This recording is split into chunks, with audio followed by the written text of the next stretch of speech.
Welcome to the Terrible Podcast with your hosts from SteelersDepot.com, where you can find all your latest and greatest Steelers news.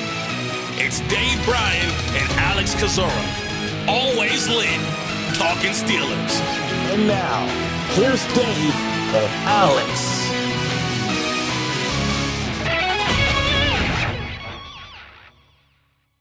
Welcome to the Terrible Podcast, Season 15, Episode 118. He's Dave Bryan. I'm Alex Kozora, SteelersDepot.com. Thanks for being back with us this Friday, Steelers Nation. Hopefully, I'm sounding better.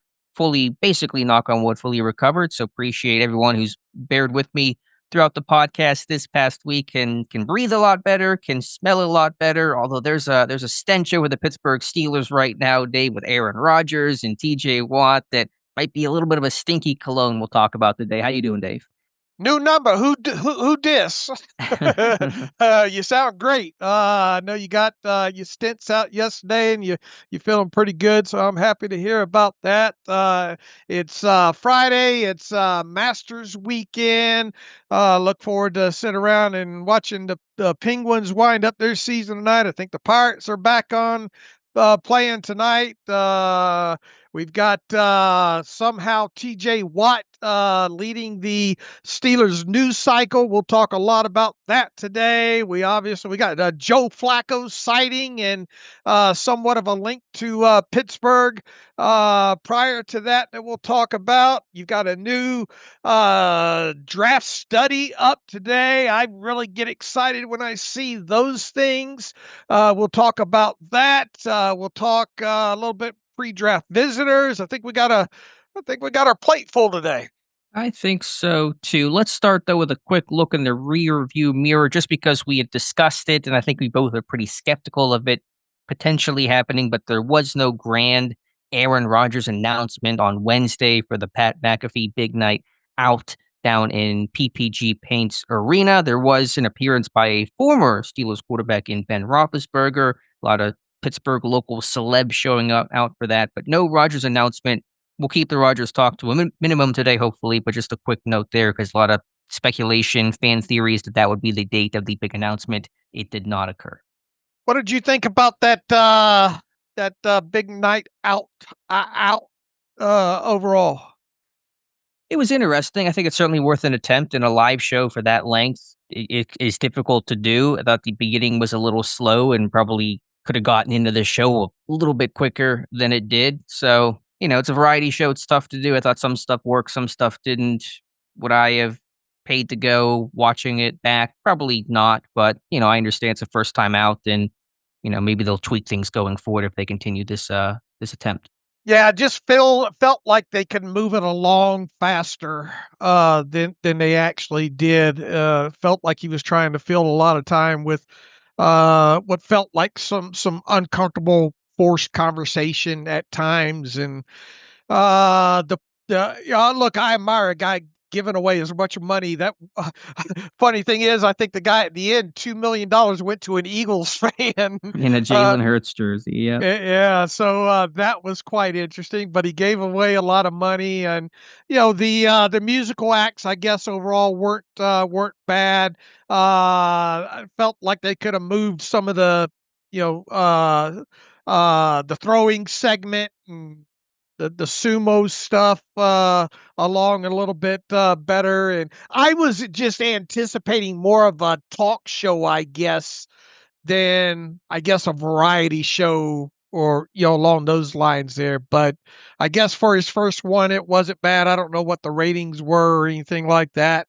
And I didn't listen to the McAfee show yesterday. You need to see some they of the were off. They're off. They'll come back Monday. Oh, okay. So they'll be back on Monday. So it'll be interesting to see what the feedback was and all. But anyway, no Aaron Rodgers announcement. We kind of he had said as much on the Ben, leading up to that, the Ben Roethlisberger podcast prior to that. But so no new news there on the Aaron Rodgers situation. Let's stick with quarterback, just kind of these quick hitters we can kind of roll through. As you mentioned, Dave, Joe Flacco returning to the Cleveland Browns on a, one-year deal, $4 million. The tie into Pittsburgh, obviously, divisional note there, as the Browns really have a grab bag of quarterback names in their room right now with Kenny Pickett, Joe Flacco, Deshaun Watson. We'll see if they add in the draft. They likely will, but also Adam Schefter, to bring this more to Pittsburgh, tweeted out in that announcement of Flacco signing with Cleveland that Flacco had also spoken to the Minnesota Vikings and Pittsburgh Steelers. Now, we don't know exactly when that was. I'm guessing that probably occurred before Pittsburgh signed Mason Rudolph, as they were exploring veteran options to bring in the interim to give them some depth and somebody under contract as they wait for Aaron Rodgers. And so we don't know exactly the timeline in which Flacco and the Steelers communicated, but there was some level of discussion there before Flacco chose the Browns. Yeah, I would imagine, and I'm guessing here, I'm along the lines with you. I wonder if that conversation, however long or brief it might have been, took place around the time that the Steelers decided to go the Mason Rudolph route there.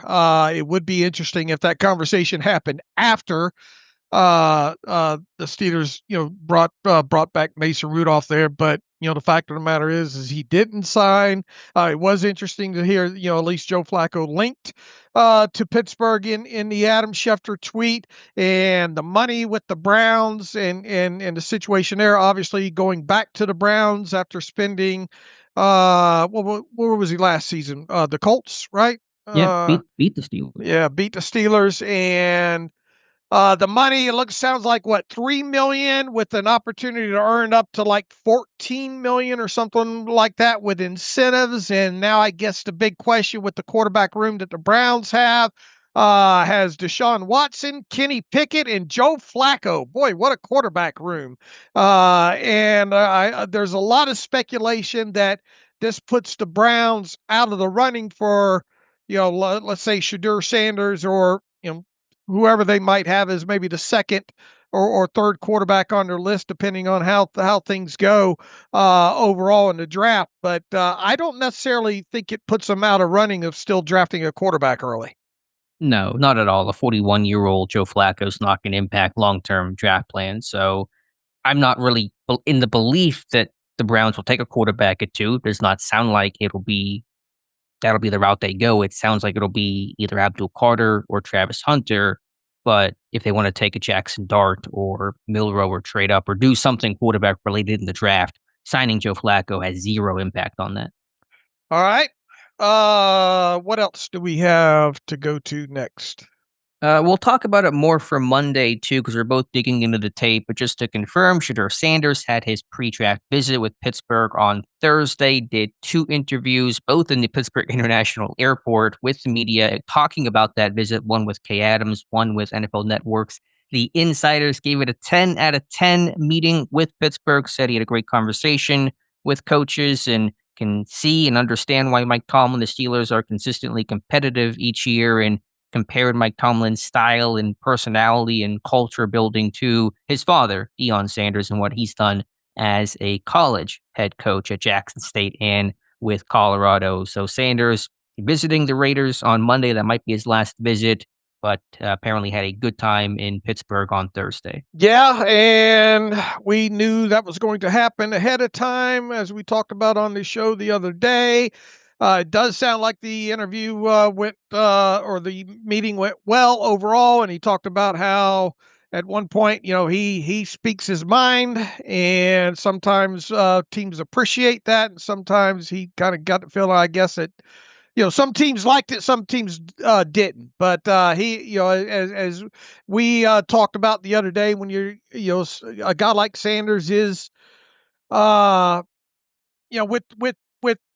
his bloodline and the way he was brought up and kind of the personality that he has, that feels like it kind of matches, that he's not afraid to say things that he sees or concerns or anything along those lines. So now, when it comes to the Steelers specifically, we just sit and wait and see if he is indeed a quarterback that falls down the draft board. And as we mentioned the other day, would the Steelers even consider, if they're totally on board with Sanders, would they even move up a couple of spots to get him? Or is this a situation where, hey, if he falls and he's there, we're willing to take him? I still, in my heart of hearts at this point, I've obviously been wrong before when it comes to draft and where guys go, I can't help but think that he'll be off the board by the time this after. By the time the Saints pick, or if he doesn't, maybe a team climbs back up in the top half of the first round to go get him.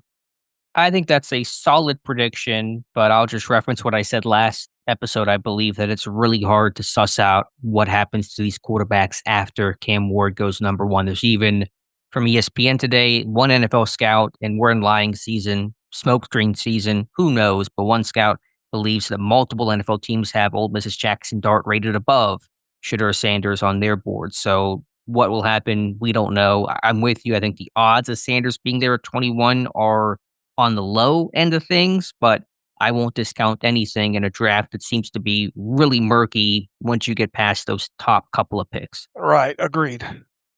Let me ask you just really quickly, and we'll talk about Sanders more in depth for Monday in terms of how we feel about him. I did a cram session on him last night. The one conversation point that came up in one of the interviews that Sanders did, and Cam Hayward's talked about it, was kind of the buzz of the last week, is Sanders' habit of patting the football before he releases, where he'll kind of there's a little bit of a delay from decision to throw to actual throw. We'll pat the football, ball will drop a little bit, and then he releases. Some say it's an important factor. Some say it's not a big deal. Sanders, of course, says it's not a big deal. I had a great college career. Patting the football didn't impact me at all. Where do you come in on that? Not even with just him, but just in general, quarterbacks who pat the football. Is it a concern? Is it really kind of a footnote? I haven't spent a lot of time, obviously, diagnosing quarterbacks around the league and patting the football and all. I thought, some interesting things that Cam Hayward and all said on his podcast there. I think one of the big takeaways when it comes to Shedeur just globally is the fact that he's got to speed up his process, his time to throw, his average time to throw at the NFL level. He can't be all about, I don't believe, holding the football as long as he does. And but I mean, also you don't want to take away, you don't want to change up his process too terribly much where you're taking what he does where he's having to think too much. I do think though that as part of the processes of him going to the NFL, that it would be wise to kind of bring him along slowly, work on some of these mechanics and all, to try to speed up the process with him to get him used to it where he's not having to think about such a thing there. But I mean, I think Cam Hayward has made some good points. I think other analysts have made good points on him as well, too. I just think, once again, globally, the thing with him is just he's got to speed up the time to throw. Time overall, because you look at the sacks that he is good against pressure and the blitz, and I think versus the blitz versus clean pocket, not much discernible as far as his production goes and things of that nature. Obviously extended plays and did all that. When you talk about him being a mobile quarterback, he's not he's not hyper mobile. He's not Jalen Milroe per se when it comes to this draft class, but I mean, he can move, and we've seen him extend plays and all like that. I mean, I think he's obviously, a good, at his core, a pocket passer. But once again, the patting the foot, whatever it needs to be done to speed up his time to throw. And if that's part of it, I can't sit here and say that I've studied, tipping his decisions and cornerbacks getting reads and stuff like that when it comes to quarterbacks, patting the football. But I think it is an interesting conversation overall. I just haven't had a lot of time to look at it compared to other quarterbacks. Sure. I mean, I think anything you can do, like you said, to speed up process is good. And while maybe there is a bit of an overstatement in the idea that cornerbacks are able to somehow see him pat the football, burp the baby, and then jump that with so much going on, if they're in man coverage, their back is turned, it's probably hard for them to really be able to see that in real time and react. But that does still take time to do, and time is precious in the NFL. And if you're late, even by a fraction of a second on a throw, that gives a cornerback extra chance to jump route just naturally, or get his hand in the way and break up a ball or limit yak opportunities. So I think anything you can do to clean up any of those wasted, inefficient movements, and that's across the board mechanically in terms of, ground up. It's not just patting the football. Anything that takes additional time, just general wind up. You see some quarterbacks with a really long, elongated release. You try to work on those things as much as you can to speed up process. So it's not a deal breaker for me. I don't want to make too much out of it. And Sanders, as he said, was successful at the college level. I think he can still be successful at the NFL level with that. But it is something I think to work on. And the concern for me, and we'll talk about this more Monday, is when you combine things like that, like patting the football with a lack of elite physical traits, can you drive the football effectively in the NFL in those tight windows where you're a little bit delayed and you don't have the real velocity and RPMs on throws to get the ball in there? You combine those factors, then it becomes a potentially bigger problem. Okay, agreed. All right, we'll talk about Sanders, though, more for the Monday show. Other visitor that came in Thursday, this was already reported, so it's not new news, but just checking boxes and getting things officially confirmed and putting dates on visits. Strong safety at a Pitt, Donovan McMillan, came in for a visit on Thursday. Have the scouting report up on him this morning. To me, a classic box safety, good tackler, highly productive as a tackler the last 2 years, over 100 tackles and stops at Pitt, but lacking in those splash plays, not going to be particularly strong in man coverage. I think worth a day 3 look. Tested it and had a good pro day workout. A limited upside, but there's going to be a role for Donovan McMillan at the NFL level. Yeah, probably going to be good on special teams, right? Yeah, I don't know how much of a background he had there. He was at Florida to begin his career, was a reserve, so I imagine he was playing special teams there. But he's got the traits to translate for sure. He's physical, he's a hitter, good tackler. That'll all play well on kicks and punts at the NFL level. All right. Definitely a later if the Steelers don't go safety. Do you think they need more strong safety type or free safety type? If they're addressing this, or more versatile, if you will, if they go safety in this draft.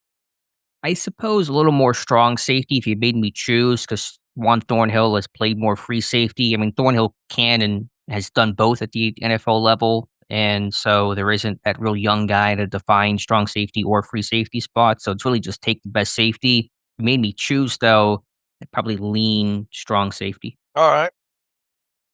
Other visit news coming in. This will happen for next week. Another quarterback on the board, Dave, and one we haven't talked about too much. There's not been a lot of obvious interest in this individual until this report came in. Syracuse's Kyle McCord is going to come in for a visit next week. That report coming out yesterday. McCord, the former Ohio State quarterback, transferring to the Orange, had a really good 2024 season. We don't know the exact date on that. I think visits basically wrap up by maybe next Wednesday or so. So it should be earlier next week. But another quarterback Pittsburgh is exploring. Yeah, and who did we spot? It was hard to spot anybody there. We got was it one of the Rooneys? I believe the intern Anthony Rooney was at the Syracuse Pro Day, yes. And I think that was the only one that we spotted, right? Yes, to our knowledge. All right. But this goes back to the due diligence that this team has done at the quarterback position overall, and it just once again speaks to the likelihood of the team at some point during this draft put another quarterback in the room somehow. Right. It just gets harder and harder to believe that Pittsburgh will do all this homework, all the pro day trips, the dinners, the visits with quarterbacks, and not select one in the draft. Now, does that guarantee first round? No. Does it guarantee any individual name that we can throw a dart at and say this will be the guy? No. But you have to start to really think Pittsburgh will come away with a new passer within the first 2 days of this year's draft. All right. And McCord, day 3, probably what, round 5, round 6 type guy? Yeah, I would probably say early day 3 is kind of my feel. These quarterbacks are so jumbled up and it's different flavors and scheme fits. McCord's got a big arm, so depending on the system, that might gravitate, him to go to certain teams over others compared to I don't know, Dylan Gabriel or Will Howard or somebody like that. Maybe guys that don't quite have that crazy arm strength. So it's all jumbled up, but I would say late day 2, early day 3 on McCord. All right. We've got a profile up on him, and as well on the site. We do. We are over 320 profiles, and so we are trying to get to as many as possible, but I think it's a new record for the site, so really proud of that, and we should be really well covered as ever for draft weekend. All right, Dave, let's talk about the elephant in the room here, We buried the and lead, didn't we? intentionally, because it's a story and it's partially, I think, the NFL boredom of a pretty quiet moment in time post initial waves of free agency pre-draft. There isn't a whole lot going on right now. TJ Watt, I forget even the date at this point. I think it was Wednesday night. Correct me if I'm wrong, Dave. Posting a photo on Instagram on a story of him in a Steelers uniform holding up a peace or a deuces sign, and we can play the Brian Windhorst "What Does It Mean" game here. And that's been the speculation ever since, with some believing this is something to do about his contract situation, maybe not happy with how things are going. Mark Cabali was implying that there is something to it, but he was very light on the details. There's not been any official reporting saying there are major contract issues, but it has brought on all the speculation in the world. And so, not my favorite topic to talk about. We've tried to stay away from it more than probably most outlets, but it is a story, Dave. That thing took off a little bit more than I thought it did, and I was one of the original ones to just post a picture up. Look, I try to keep people in tune with what some of these players are posting on Instagram and all like that on my Twitter feed, and I've never been afraid to put my tinfoil hat on per se when it comes to some of this stuff, and trying to read in between the lines here, but this thing. Fox News even wrote about wrote about this and the picture, and everybody's saying cryptic, and I'm I'm I'm not sure how cryptic it really is. The NFL calendar obviously being slow. People got ad nauseum about the Aaron Rodgers talk right now. The Steelers are an easy organization to try to force into the major media spotlight based on any little thing that happens here. I really didn't give it much thought, but it is fair to at least hyper analyze this, especially this time of year when we're looking for things to talk about. I will say this overall. Uh, you roll back to what TJ Watt said coming out of the season, and specifically him saying, what did he say? I want to be a Pittsburgh Steeler. You guys know that. I don't want to leave this place. I want to be part of the solution. I put so much into here. I've seen so many guys. I mean, I want to help Cam Hayward get to where we need to get. I want to be part of the solution. I don't want to leave this place. I love the people here, and that goes beyond the coaches. It's the fan base. It's the people, the community, and we owe it to them to get it right. And I want to be part of the solution, not leave here and go somewhere else. That's not my intention at all. You fast forward to some of the things that Omar Khan has said this offseason. I'll just say that I'm very hopeful that TJ will finish his career as a Steeler. And obviously, Omar Khan's not going to get into specifics to how contract negotiations are going to go or where they're at and along those lines.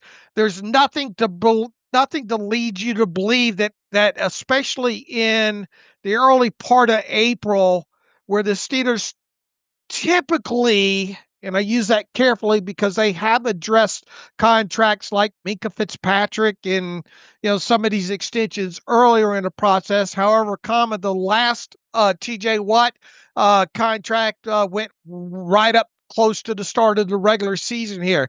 I mean, I break out some Allen Iverson. We're talking about practice here. We're talking about April here when it comes to a guy like TJ Watt. Yes, does TJ Watt likely want to get this put behind him sooner rather than later? Yes. Is it possible he was trying to send some sort of message as to, how things may have gone up until this point? I don't want to rule that out. entirely, but it doesn't seem like TJ Watt's that kind of guy to have to think that he has to go send a quote unquote cryptic message when it comes to, yeah, maybe the two finger, maybe he's working on a second child, and that's what the number 2 means. Maybe it was just a total coincidence of the photo choice. I mean, It he was a posts, pro Shedeur Sanders message. Number yeah, 2, get him to yeah. Pittsburgh, guys. Maybe he's happy Mason Rudolph's back. Number Right. 2, you know, uh, it's so incredibly hard to read into anything like that, but that's not going to stop people from doing it Mhm. just the same. And when you got a guy like TJ Watt, and he is in a contract year and high profile, uh, it's an easy target, especially this time of year. I will say this, Alex, and I'm sure you agree with me. Uh, in no way, shape, or form can I envision TJ Watt being traded this offseason. Part two, in no way, shape, or form do I not see the Steelers not ultimately getting a deal done with TJ Watt before week 1 of the 2025 regular season. Everything that happens in between there is just, I guess, however you want to read it there. I'm going to post about this at some point. I've started a post on it as well too. All of the money and the cash spending up until this point for the Steelers, and then once again, that's cash, not cap. Uh, you know, leading up until this point and then trying to predict what happens the rest of the way, all signs point to TJ Watt getting a deal done as to satisfying what I think this team wants to do cash wise. Now look, we've got a big question mark out there still when it comes to Aaron Rodgers. What is it, will he sign?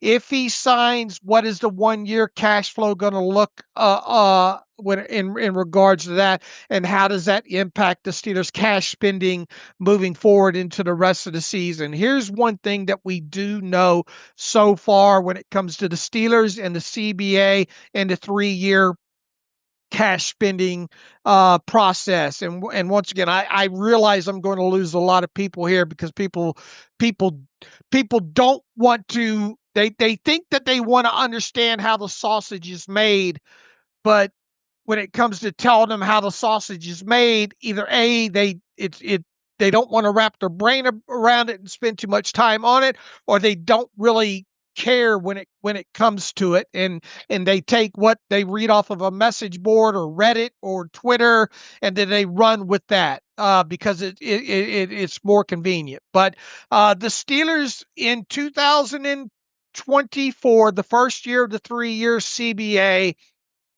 uh spent, I think, right at 90% of the league's cash number in, or cap number in cash. Now, over a 3-year span in the CBA, it says that teams have to spend at least 90% of the 3-year cap number in cash. That's the minimum. However, the league has a stipulation that league wide, the league needs to spend 95% of the 3-year cap number in cash. If you look at the previous 3 years, which ended in 2023, and that was the first new three. It used to be a 4-year span. The Steelers spent 97% of the cap total in cash.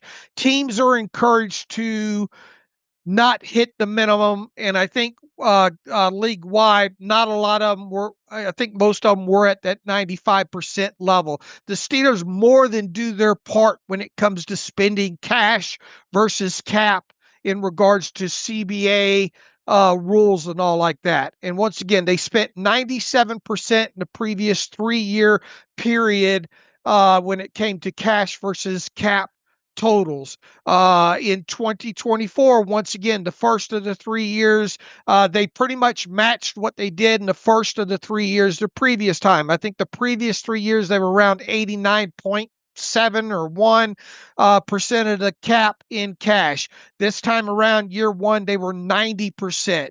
The second year in the last 3 year cycle, they were at like 103%, means they spent more than the cap total in cash in that second of 3 year period. And then that meant they spent 97% in the third year to get them to 97% for the 3 year term there. I really think that you're going to see, and I could be wrong, and I've talked about how like last year was the first year that I've really started focusing more on cash along with cap, because I believe it's a very, very good indicator of how teams will spend cash uh, in any given offseason. And I don't want to make this all about me, but I was pretty damn close. I was 5 million off last year. So I believe personally that I've got a pretty good handle on this. Now, because of that, I'm expecting the Steelers to spend, and we've talked about this in previous shows, at least 100% of the league's cap number this year in cash. Personally, I'm expecting that number to be 102 to 103, maybe even a little higher than that in cash over cap number this year. Because if you don't, that sets yourself up for the final year of the 3 year uh, cycle to go well above and beyond what the cap total is in cash. And I don't think that they want to put themselves in that circumstance. And remember, they only spent 90% of the number in 2024. And if they don't play catch up this year and at least spend 100% of the cap number in cash, they're really setting themselves up to really have to go above and beyond the cap number in the final year, 2026. And then you look ahead and start thinking, well, what kind of cash might they, who would they spend that cash on if they didn't spend 100% of that cap number in cash, this year? And it's, you got a Joey Porter, extension that you can potentially talk about. I suppose you could talk about a Keanu Benton,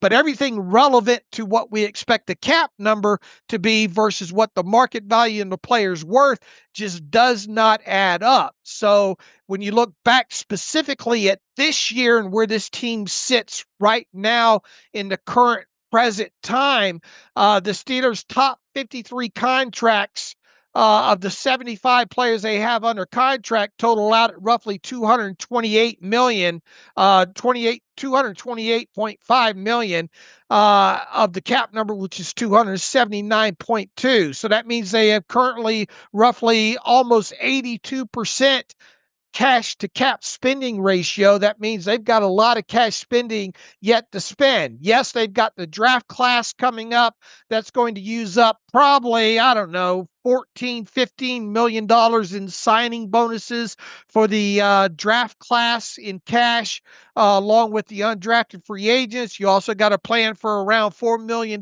in a practice squad. So you got roughly 19, let's say roughly, $20 million in additional cash that you're going to spend there. The big question once again is, what is an Aaron Rodgers cash spend going to look like? And then moving past that, let's say that number's not 40 million. I don't think it's going to be 40 million. You're going to have to make up some more cash to get you to that, say 102, 103% of this year's cap number in cash spending. The only way you're going to get there, Alex, is to give TJ Watt more money above and beyond the 21 million that he's already set to earn. And it all of the maths and is mathing out to this team signing a veteran quarterback such as Aaron Rodgers and giving TJ Watt an extension roughly $16-17 million more cash than he's already scheduled to make this year at 21 million. And if you were, let's entertain the fact that, or the plausibility of them trading, God forbid, TJ Watt. And some people are saying, do it, get that. Right. Okay. If you want to be on that side of the fence and that be your point of view, once again, I will entertain the pushback that the Steelers should trade TJ Watt now. Get the draft capital, move on. Let's start tear this thing down a little bit to some degree. Whatever your viewpoint is on TJ Watt, if you're on that side of the fence that says trade TJ Watt this offseason, fine. Okay, let's entertain that. Well, if you trade him, that's $21 million less in cash that you have on the docket in a year where it feels like you're going to spend above and beyond what the cap number is in cash. How are you going to make that up not only this offseason, but next offseason as well? When we've already talked about, okay, you got Joey Porter, you got maybe Keanu Benton, you got, maybe a splash or two in free agency. The math does not math out appropriately without TJ Watt included in this thing somehow, some way. That's why I'm fairly confident in saying, outside of TJ Watt hurting himself between now and him getting a contract done, or TJ Watt flat out coming out and saying, get me out of here, I'm going to be a problem if I'm not, they're going to get a deal done with TJ Watt this offseason, Alex. And frankly, I think even the idea of trading Watt, would you get enough worth out of him in a deal? Because he is in his 30s. He's had injury issues. You'd have to pay him a ton of money. The receiving team would have to do that. And so he's not going to be worth the massive haul that probably even a Myles Garrett would have been had the Browns traded him when that request was out there. So, is Watt worth a trade for a second round pick and something else? No, he's not. It's more valuable to you. So, not that I want to entertain that thought for very long, because I don't see it as really anything realistic. But I just want to make that point clear. Dave, you and I are not naive to the idea that players will post things on social media as their way of sending messages to teams. That's how most players operate these days. We went through it all with Brandon Ayuk. We've been on George Pickens' Instagram watch since the DK Metcalf trade. And to Pickens' credit, he's not really made much of a noise on social media.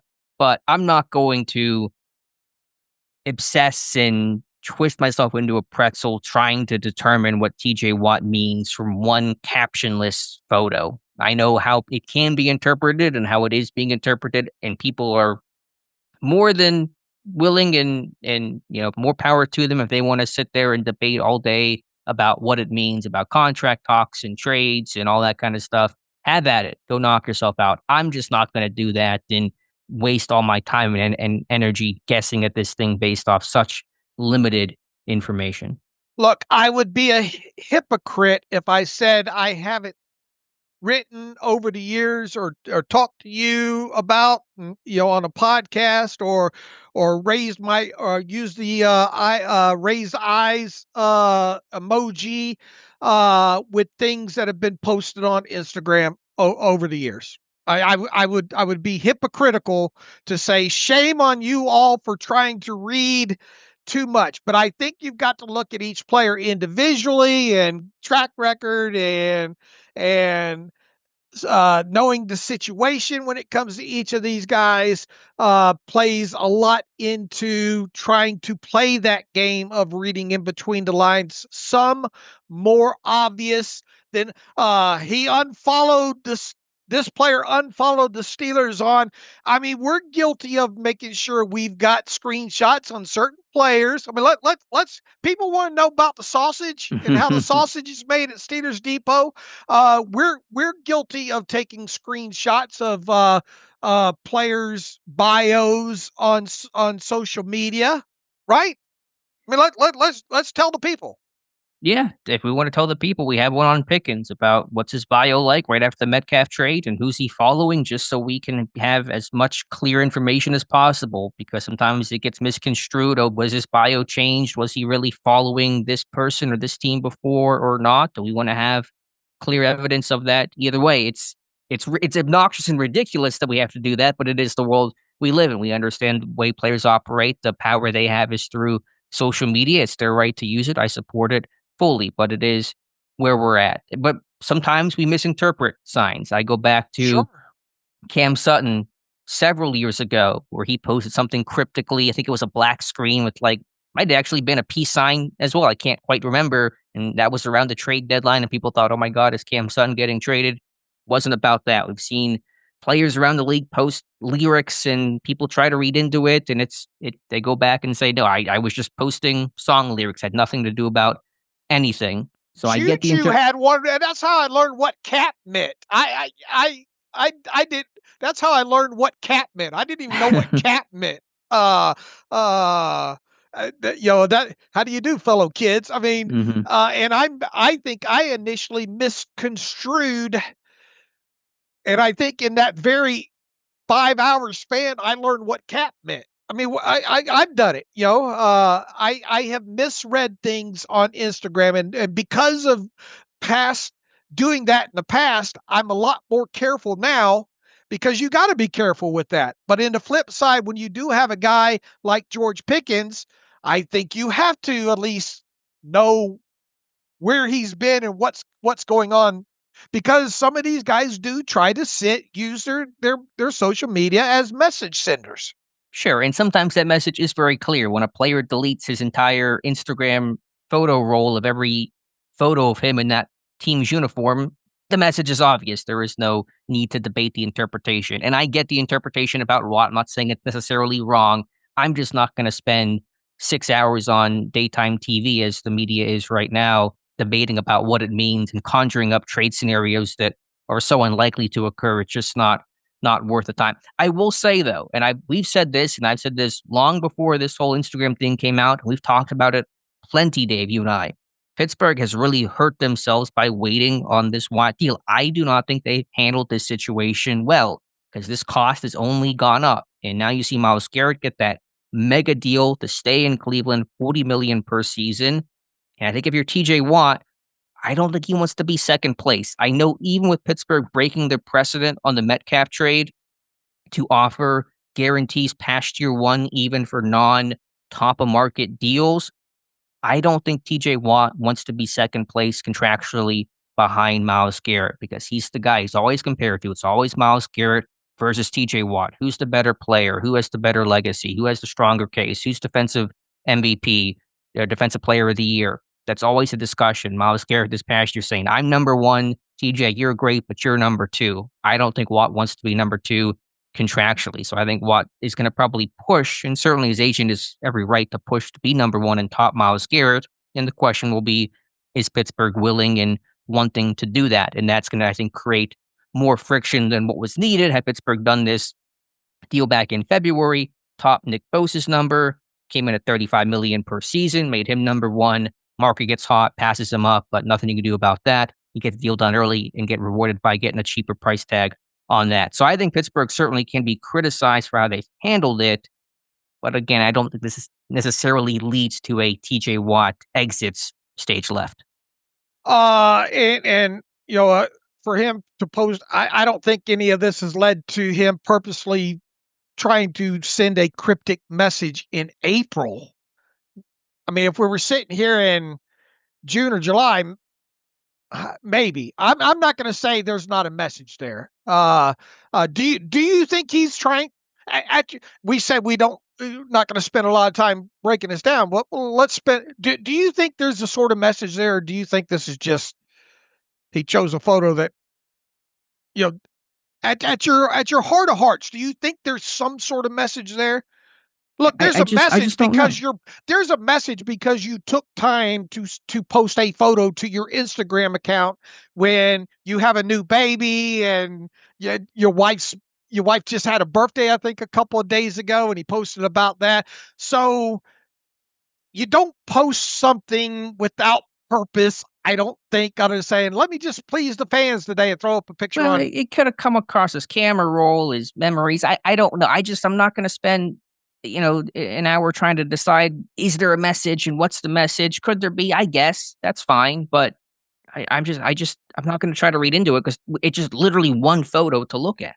Right. Okay. And uh, moving forward on that, in particular, you're talking about market value and all like that. I think I've been on record all off season saying, whenever he signs a deal, I expect him to be number one. And you roll back to some of the things J.J. Watt.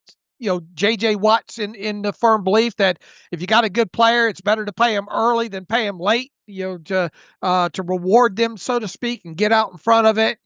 But we also know the Steelers too, and non-quarterback specifically, 2 years out, just something that they don't do. That's going to be why it's going to be interesting to see what happens with Chris Boswell potentially later on this offseason. We've had the conversation about him, obviously not as drastic money-wise when it comes to something like that, but something that you probably need to get out in front of with him. When it comes to TJ Watt specifically, yes, I am firm.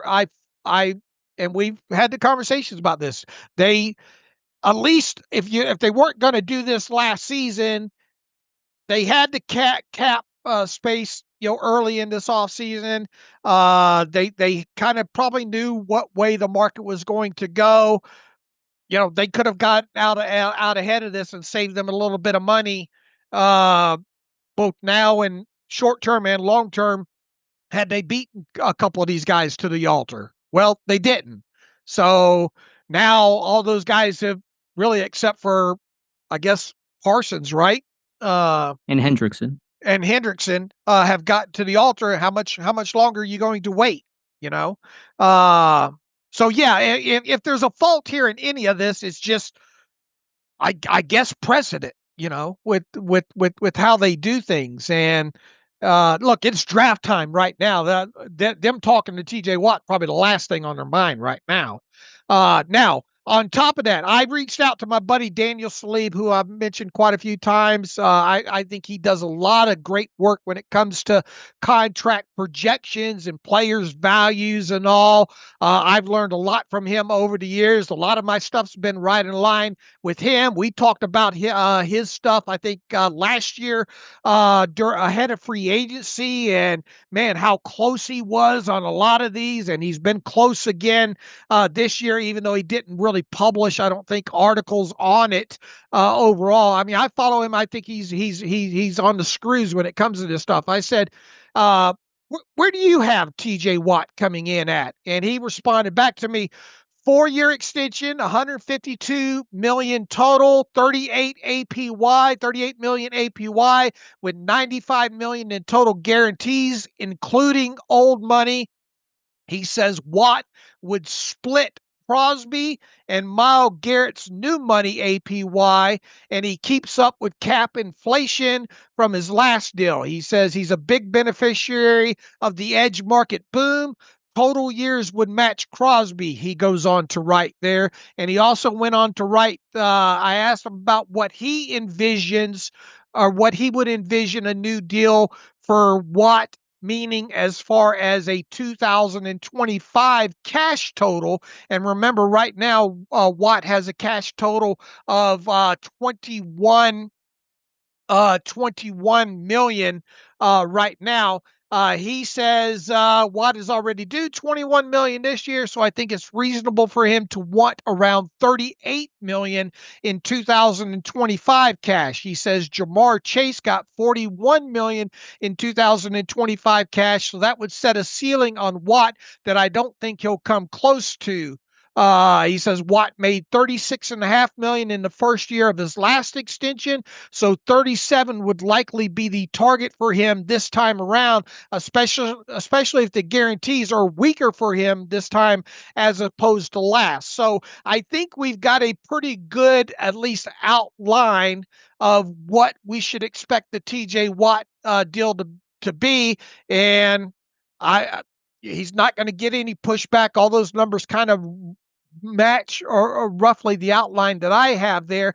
The only thing is I think he has the APY, as he says, coming in new money APY would split Crosby and Garrett, whereas I think that Watt will want his new money APY to top both those guys, and whoever might come after him, Parsons or Hendrickson, moving forward from here. And the question is, will Pittsburgh be willing and wanting to do that? Because I'm sure they didn't envision the market getting this hot. They didn't see Garrett resetting the market the way that he did. It wasn't just Crosby got 35 million because Bosa got 34.5, and so Garrett will get 35.5, and just kind of that incremental jump up the rungs of the ladder. This was such a reset of the market that I do think puts Pittsburgh in a more difficult spot. And I agree. While I think on paper all those numbers that Daniel laid out make a lot of sense, I think there'll be a sticking point on that average yearly value. I do as well too, and people don't like to talk about it because they don't understand it. But cash flow and guarantees also make a make a big difference in this thing. But these guys love the bragging rights more than anything, and if my new money average is more than yours, that means I'm deemed better than you are. Especially whenever it's Myles Garrett. If hypothetically the roles were reversed and Garrett got 35 million per year and Max Crosby got 40 million per year, of course Watt and his camp would like to be number one and would want to top Max Crosby.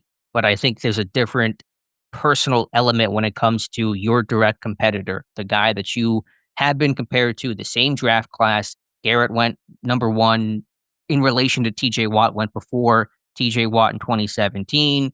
He's now, number one in payment.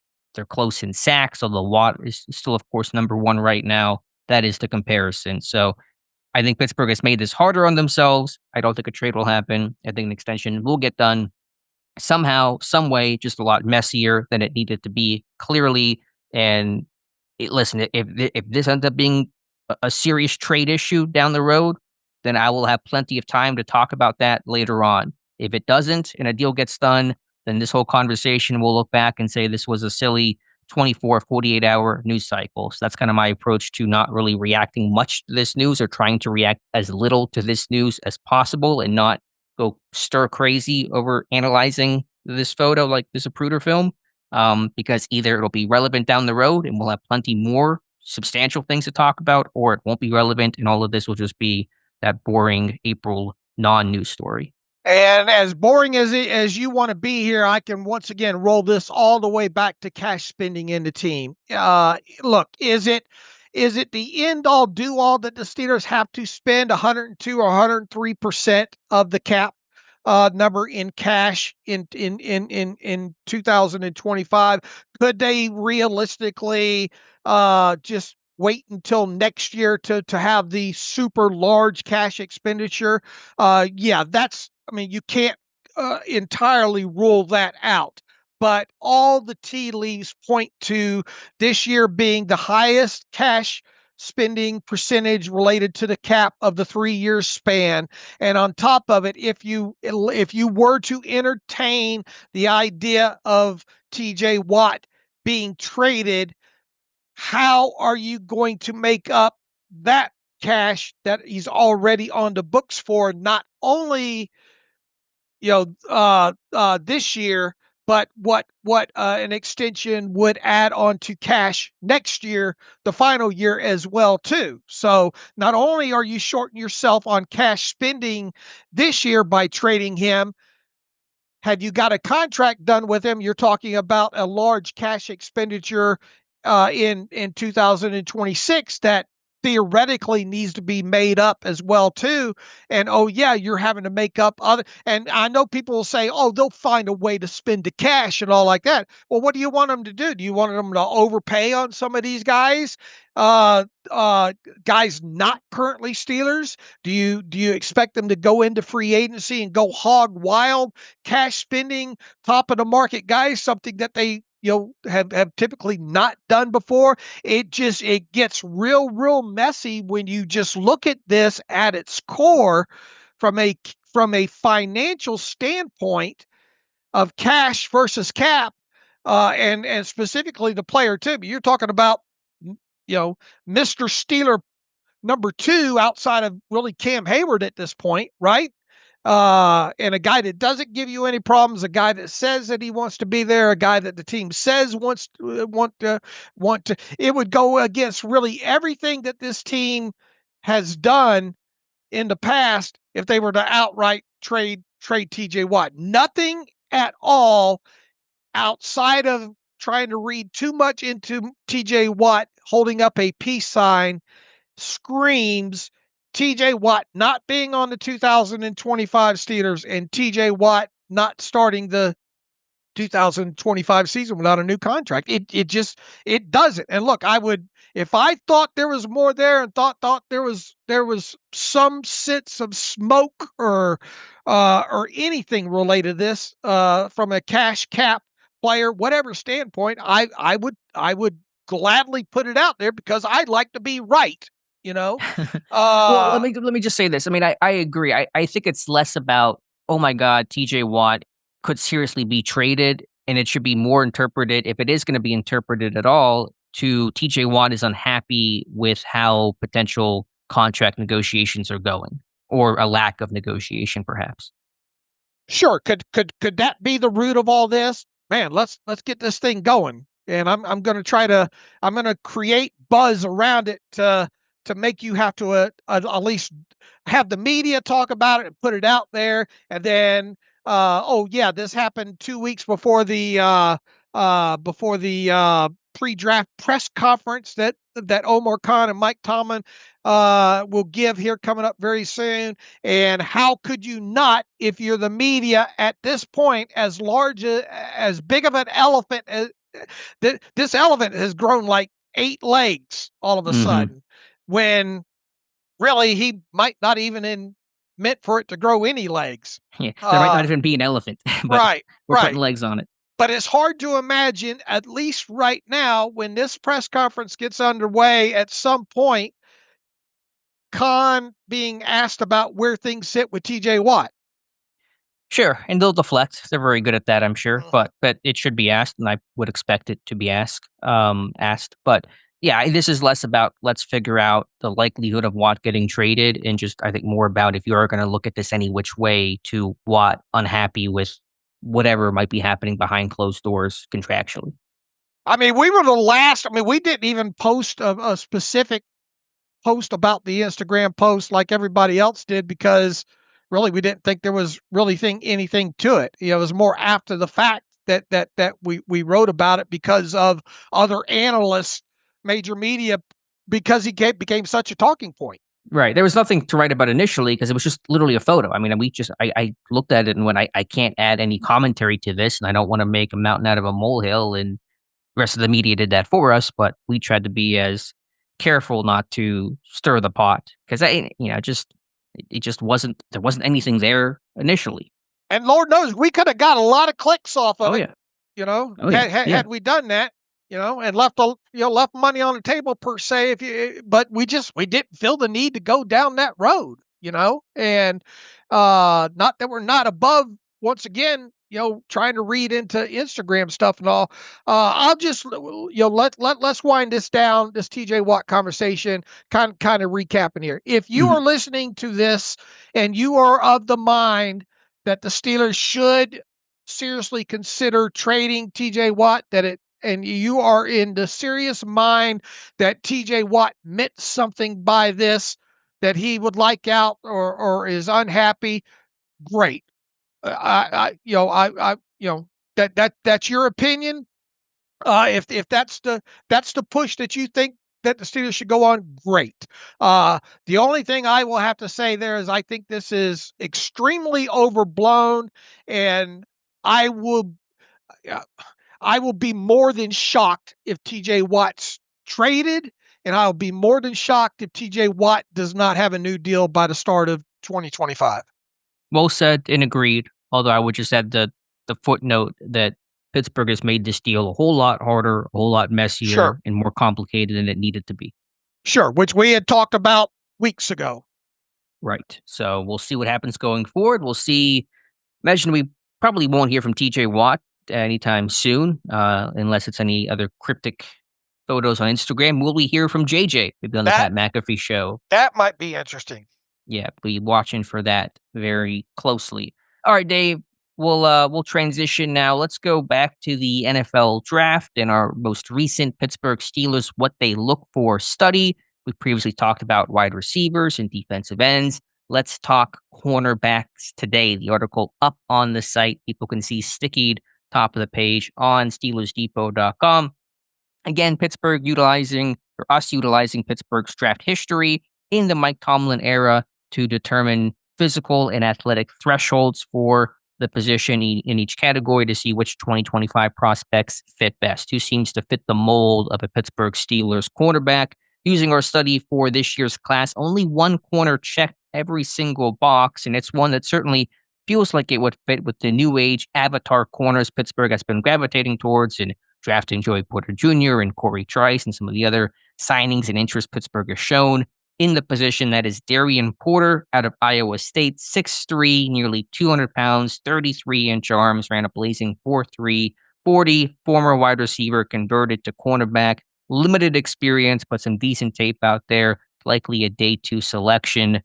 Pittsburgh does not have, to my knowledge, a lot of known and clear connection and interest in Darian Porter, but he does profile as the type of corner Pittsburgh has been collecting in recent years. All right, go over some of the benchmarks that you left out specifically for this group. I believe the short shuttle and why that was.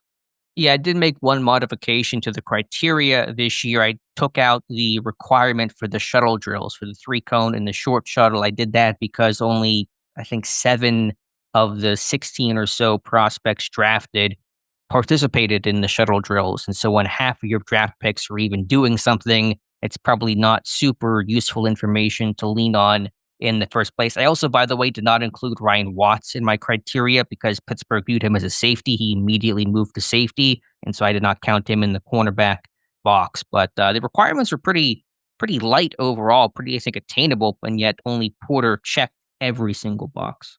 All right. Did Darian Porter do the short shuttle? He did, right? I believe he did. I think they were great. I think he would have qualified under the old criteria too. I believe his shuttle times were, I think, strong. 4.04. Yeah, 4.04 and a 3-cone of 6.71. His RAS 9.99. Pretty good. So yeah, Porter would have crushed it under any criteria, I'm sure, but certainly checked all those boxes in clear and emphatic fashion. All right, let's before we talk a little bit about the player, how surprised were you that even with the leaving the short shuttle out, how surprised were you that just one player checked the boxes? Pretty surprised. Last year, only one player checked the boxes, and so I thought more with this year. Last year was Ryan Watts because he was a corner. We evaluated him as a corner last year. It's what he played in Texas, and so I know Pittsburgh beat him as a safety, but I'll still take the win on that. I thought more would this year. Now, some came very close and are one box away. Some of them missed it just by the skin of their teeth, but I thought at least 2-3 players would hit every single category. All right. Your Honor, of the players that were one box away, several of them we've already kind of had loose conversations about. Trey Amos out of Ole Miss was brought in for a pre-draft visit. Jahdae Barron out of Texas, someone we've talked a little bit about. I think there was you or somebody said we had wrote about this team has a Zach Frazier. Mhm. What about a Za Frazier out of University of Texas at San Antonio, I believe. Mhm.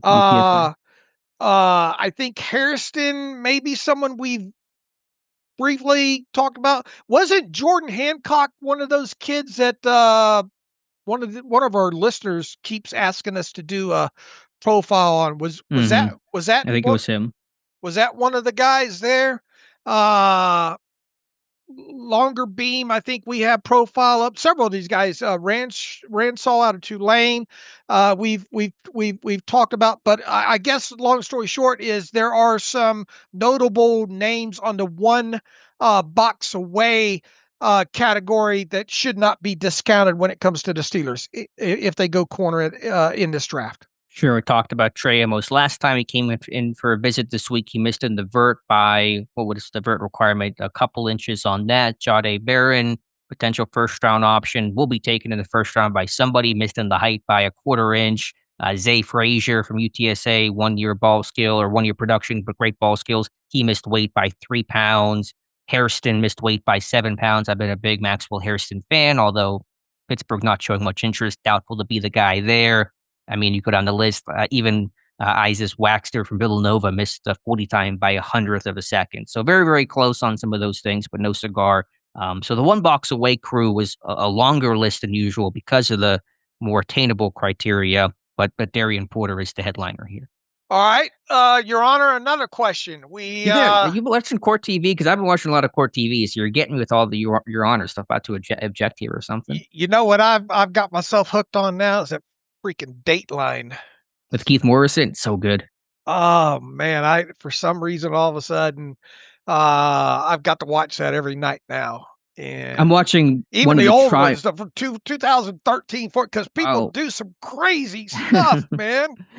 Even when Dave says it's crazy, you know it's crazy. I know. I'm like, damn, some of this stuff is just off the wall with this date. So yeah, guilty as charged, Your Honor. I'm watching one of the trials. Keith Morrison just interviewed. You know, if you watched the recent one, the Lori Daybill trial. Or like the interview because she's in jail. I'm watching the trial of hers right now, so I'm very much in the Court TV judge vein right now. All right, don't try to distract my my questioning here.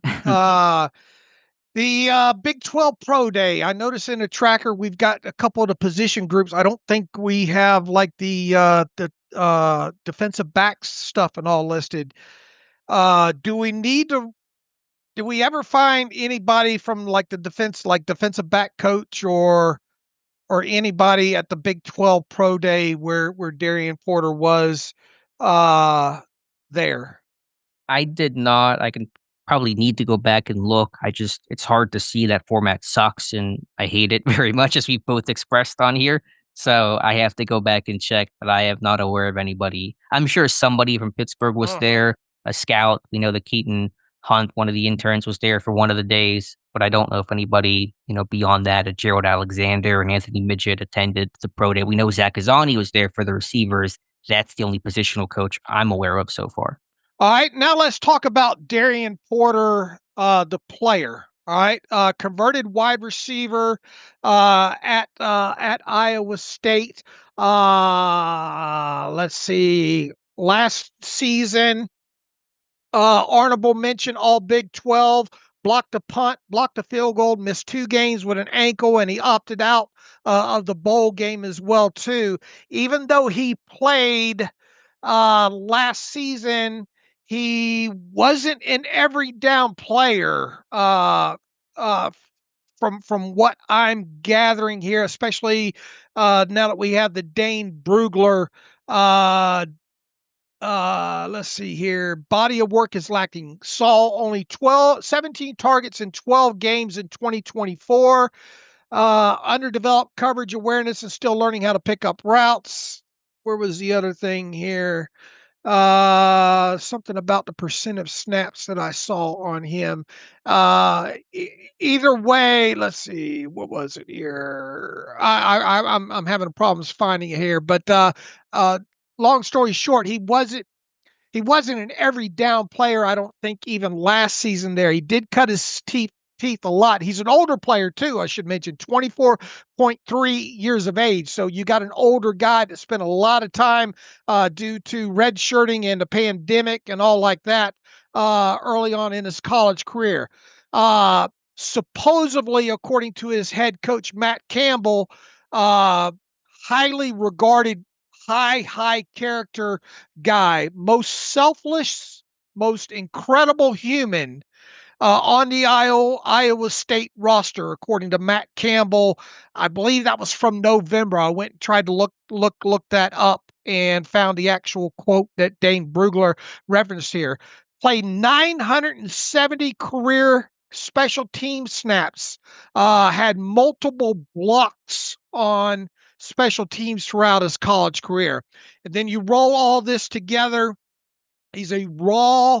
I've watched like 6 snaps. I wasn't able to get much into him after you posted this morning here, but a very raw, height, weight, speed guy that's going to have some developing, specifically, I think, in man coverage, because he wasn't asked to do that a lot, I don't think, at Iowa State. But man, for him to show up as the one full box checker on your study, that means a lot.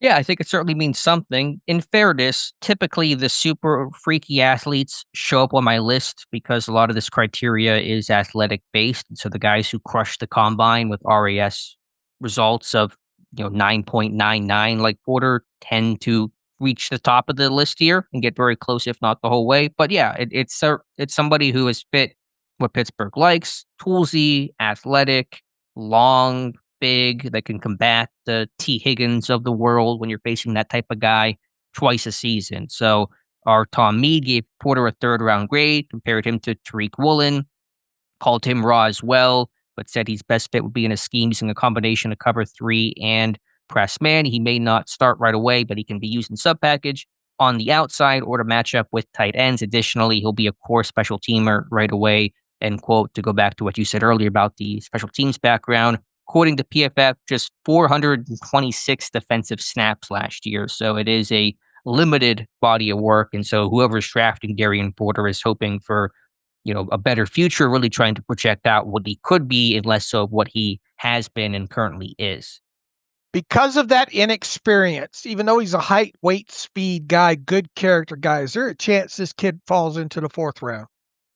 There's always that chance, but I think given the tools, he's probably a day 2 guy. I think somebody's going to roll that dice. Where's my meme of what's the character from SpongeBob pointing at him, said Steeler?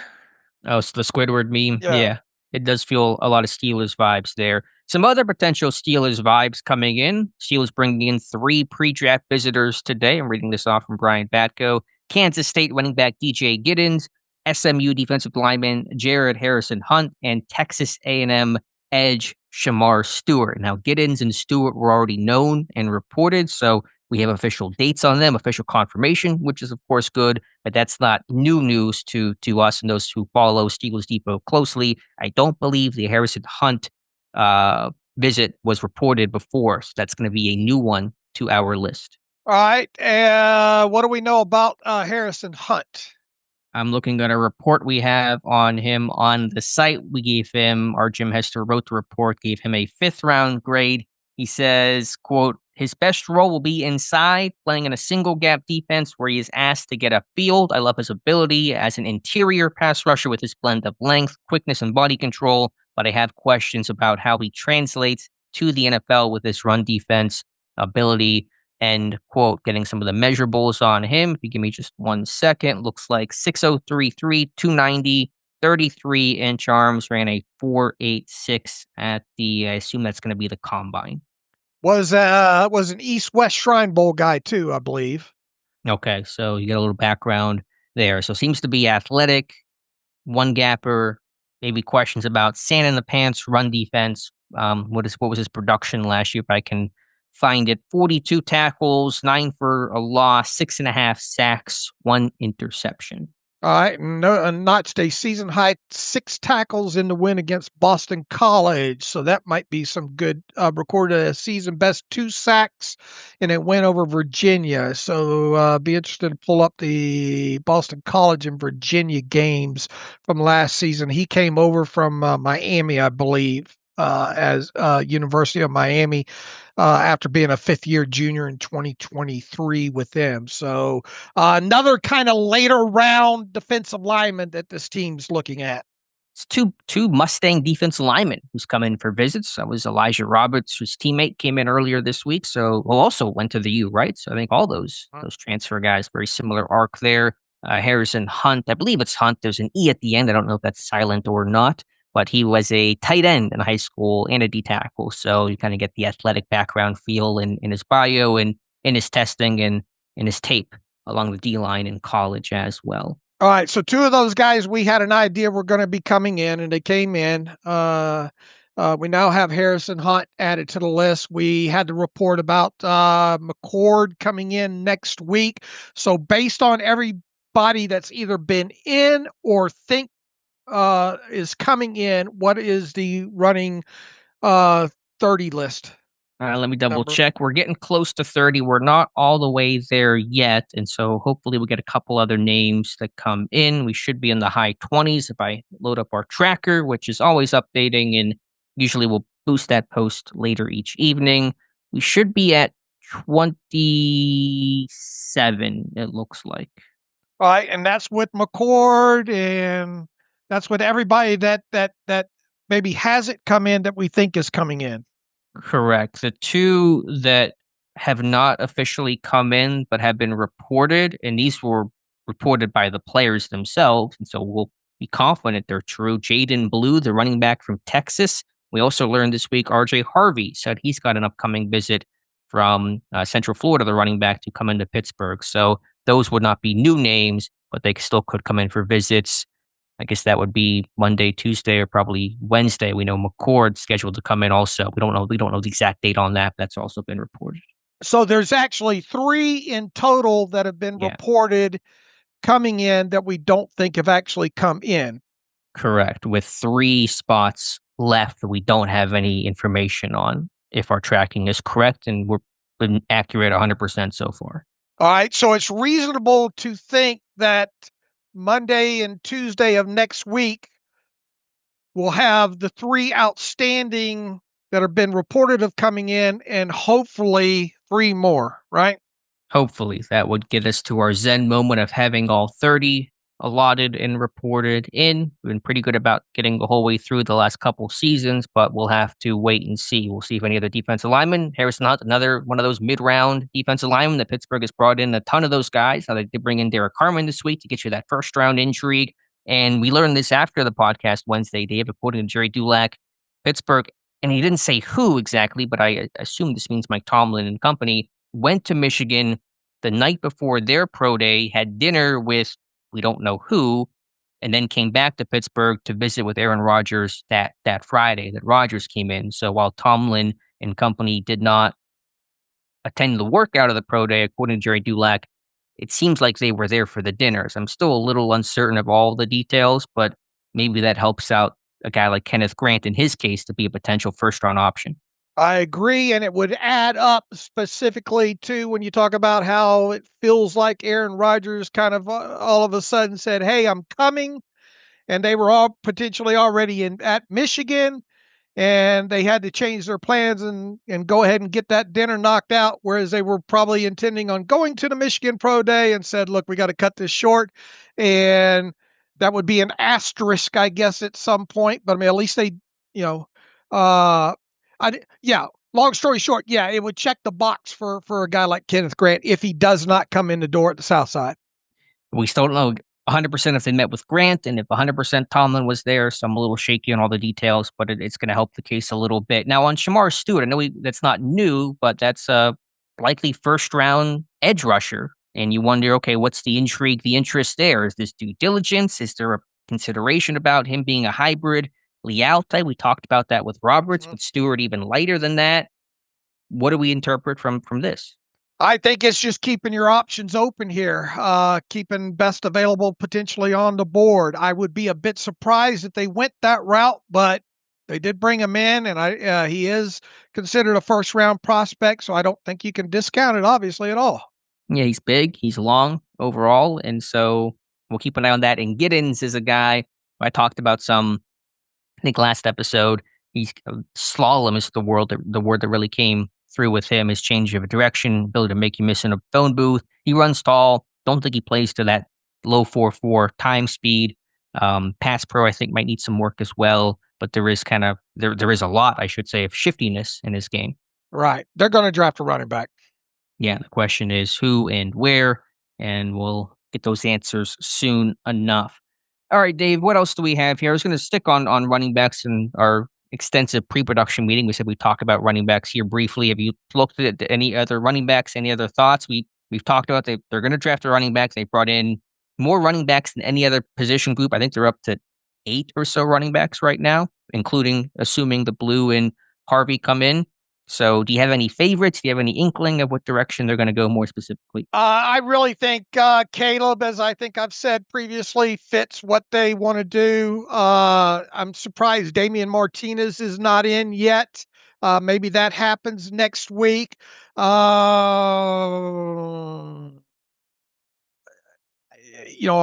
Hampton feels like he's going to be off the board if they don't take him in the first round. Could he potentially, I guess, slide to the second round and then go and get a pick somehow or whatnot and go that way, I suppose. I think Travion Henderson's definitely in play. I think I think come by the end of the draft, one of the guys that they have brought in will be one of the guys they pick. If you had your druthers, to use your Dave Bryan vocabulary, and could choose one running back from that list of guys they brought in or reportedly will bring in, who would be your top candidate? I think it'd be Caleb or Travion Henderson. Did Henderson come in for a visit officially? I don't think he did he? No, I think because they were at the Ohio State Pro Day. Right. Now, I think Daniel Jeremiah made a reference that Henderson's going to go higher than people think, that he's probably going to be a first-round guy. So 3 running backs in the first round? That sounds like a possibility. I know that's going to... I hope you're sitting down for that information, Dave, but it sounds like that could happen. I don't want to rule it out, but I'll be a bit surprised even in this. I mean, look, what's the talk been about this running back class? It's even if you don't need one, you draft one. And because of lacking at other positions in this draft, you're probably going to see some guys get pushed up.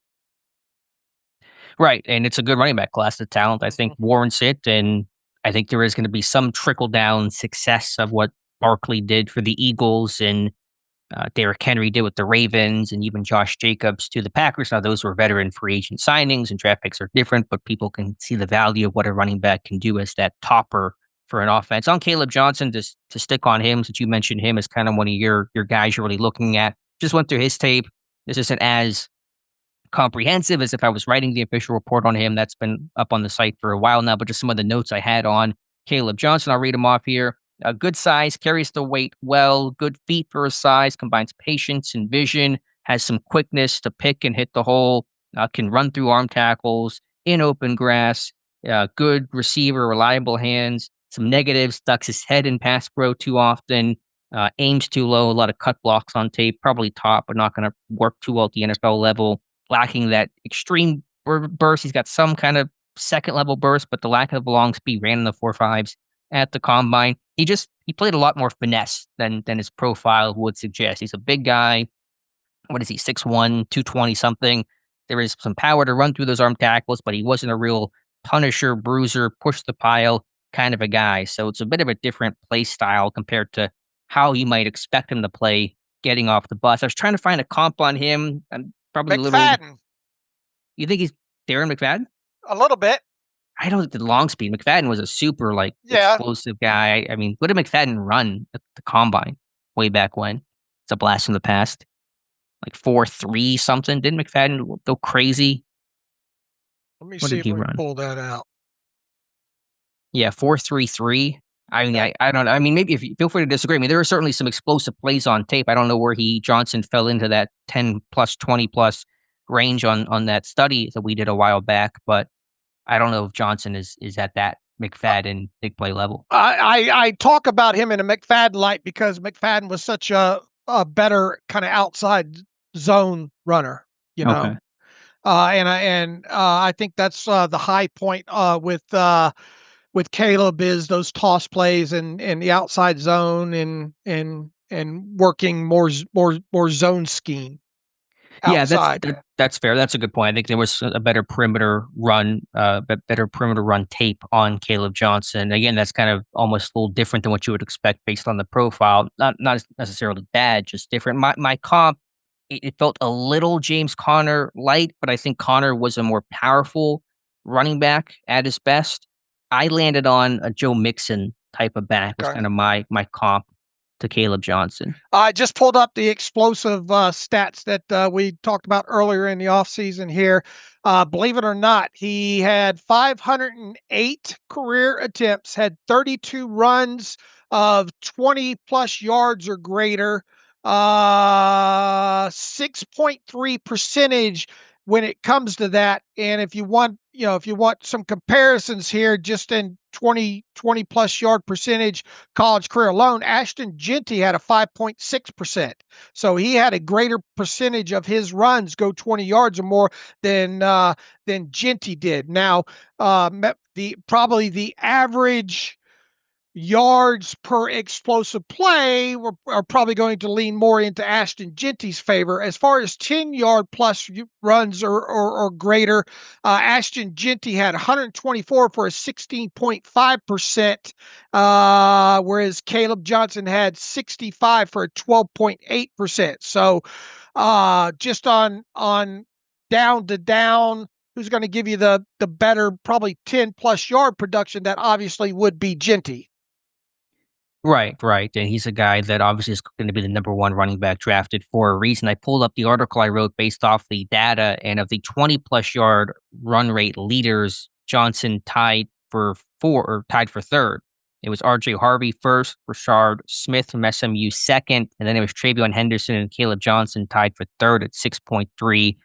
Also, Jarquez Hunter from Auburn at 6.3%. And so it's a really strong number for Johnson on that explosive play rate. Yeah, exactly.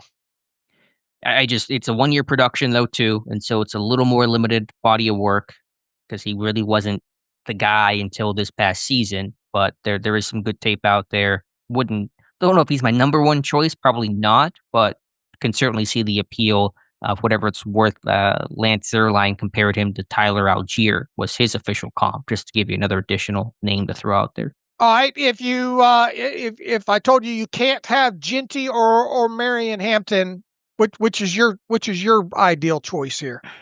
I hate to give you a non-answer because I'm still getting the last touches. I want to have an article on my running back rankings. I got to look at the list of names here too. I don't want to miss an obvious name. And everybody, yeah, I mean, I like Devin Neal's tape more than a lot of people probably. Neal's not getting a lot of buzz right now. I like Giddens' tape as well. I'd have to think about that, to be honest with you. I'm trying to find maybe one name that sticks out. How about, not that this is my answer, but just to kind of segue, RJ Harvey, another guy that's coming in for a visit reportedly, at least according to him.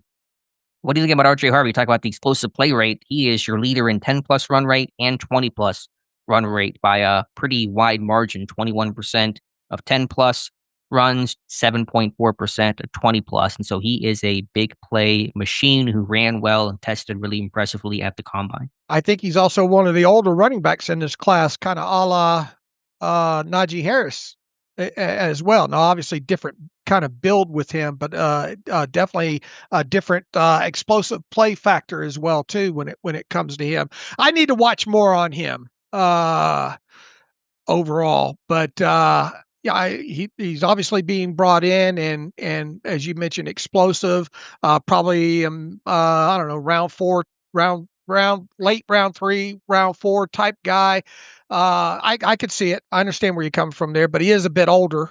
Yeah, that's fair. And were there fumble concerns with him? I can't remember if there was a ball security issue with him, or if I'm thinking of somebody else. My notes on Harvey, watching him, he's small. He's compact, 5'8". but he's 5'8". He's a shorter guy. I mean, Genty's, the same height, but he's much thickerly built than an RJ Harvey. Great burst, great acceleration, second gear to run away from defenders, explosive laterally. Just reading off some more of my notes here. He fights hard through contact, can step out of arm tackles and keep his feet, although he's able to keep his feet, but he's not going to do a whole lot much after the fact. He'll churn out, kind of fall forward for an extra couple of yards, but he's not going to stay on his feet and then get back up to full speed. So some contact balance is probably a good way to frame that. Adequate receiver out of the backfield, a real good effort. They did some blocking with him, some lead stuff on jet plays. He was super high intensity, high energy, kind of plays in that Jaylen Warren, I'll do whatever it takes sort of a style. He's feisty, but lacks power, isn't going to fight for a ton of extra yards, not going to push the pile. Thought he overused the spin move. That was probably, it's a little Mendenhall overused the spin move kind of a deal with him. Very hit and miss in pass pro, can get overwhelmed in part because of his size. He'll struggle one-on-one. My comp for him was Chase Brown from the Bengals. All right. Will be 24 years of age on draft weekend. He was voted 2024 team captain. That's good. Was there any notes on fumbles? I don't want to misrepresent if I'm missing on something with him on ball security.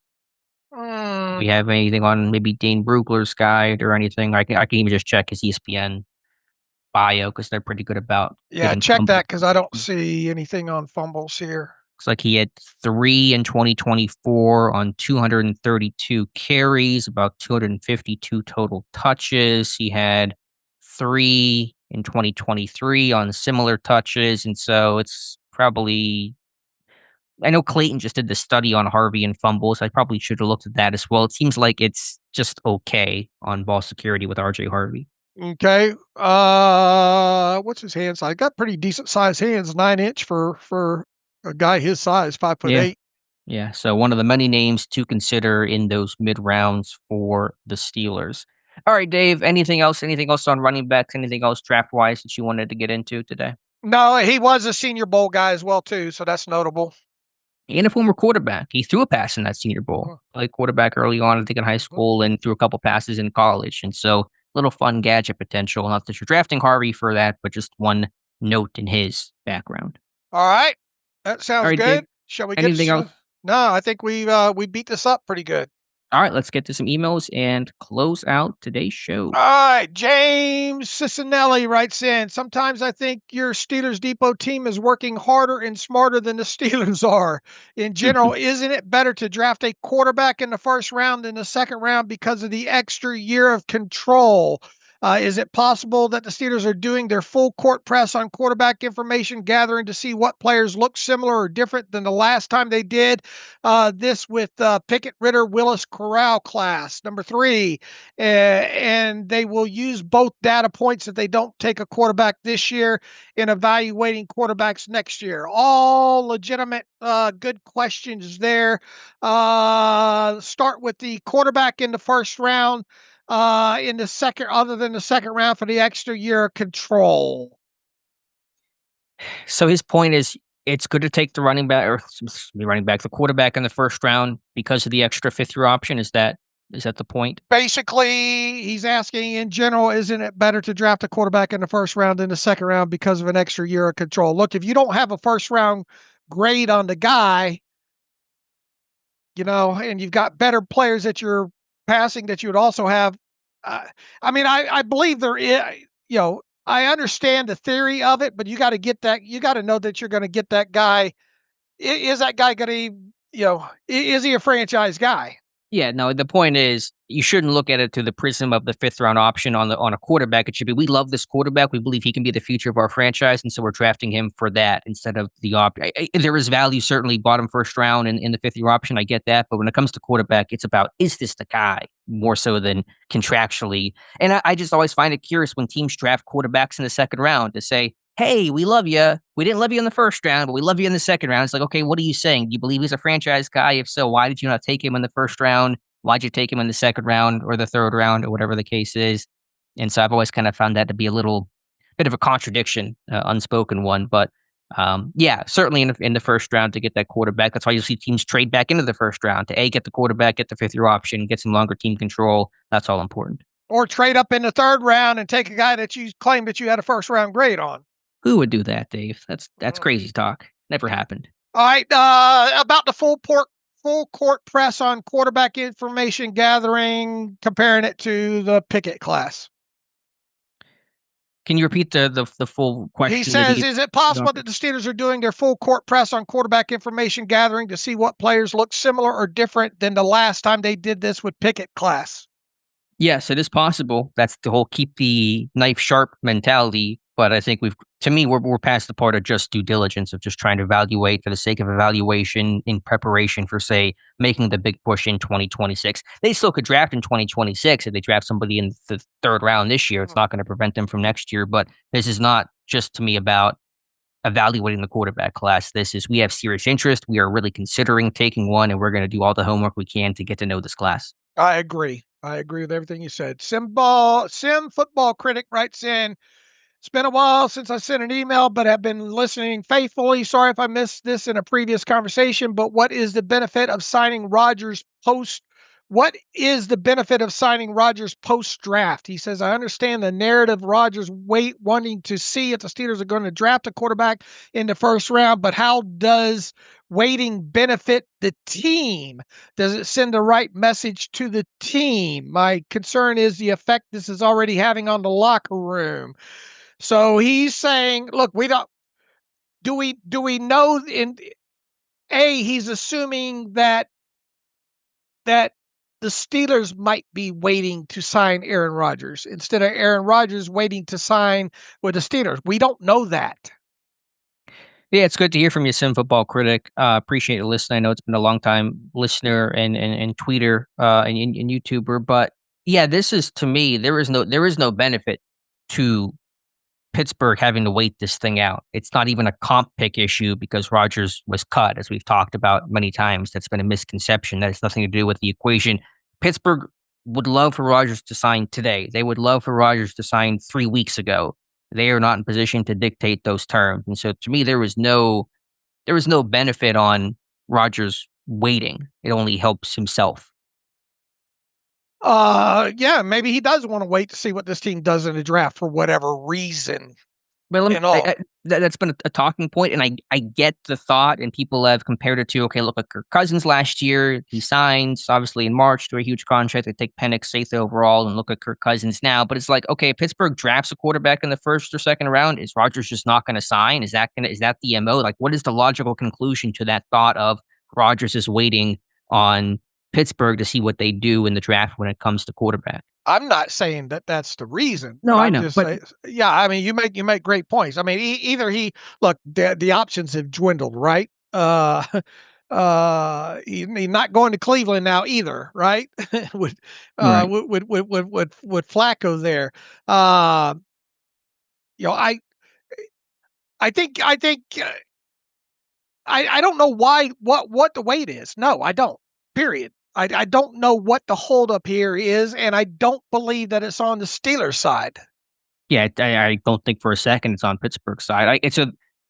Is there validity to the idea of Rodgers is waiting for a quarterback? I guess I could see it, and just for him to see what happens during draft weekend, what rosters look like, and just for anything unforeseen and anything crazy occurring, I just don't know what would change, even if Pittsburgh drafted, Will Howard or whoever in the third round. I guess if they drafted Shedeur in the first round, does that make Rodgers less likely to want to come to Pittsburgh? But still, if he signs, like, Rodgers is the guy for this year. Like, he's not, you're going to pay him $30 million plus minimum. He's going to be the clear starter. I suppose the worry would be, well, what if the team gets off to a bad start and I get benched, and look what happened to Kirk Cousins, and this happened to Mitch Trubisky. But I don't think quarterbacks in general plan for, what if I fail? They're always looking at, I'm going to succeed. It's going to work. That's why I'm signing here. I'm not worried about what happens if it all goes wrong. And B, Pittsburgh, they're going to be competitive. They're always competitive. So this scenario where Rodgers and the Steelers tank and, they're 2-7. I know that did technically happen a couple years ago or somewhere right about there, but they've played one meaningless game in Mike Tomlin's tenure where they were out of the playoffs. They played one in Tomlin's entire tenure. They're always competitive. So this idea that Rodgers is going to get benched because Pittsburgh is just tanking and having a horrible season, it's just super unrealistic. I agree. Shall we go out to Scotland? Yes, let's do it. All right. Greetings from Bantry in Scotland. How about that? Hamish Scragg is his name. I don't believe I recognize that name if he's written in before. So we have at least one listener in Bantry in Scotland. Love the show and draft season. The debates you both have are thoughtful and entertaining. Alex saying on the podcast that Milroe being invited to the draft suggests he's a first rounder.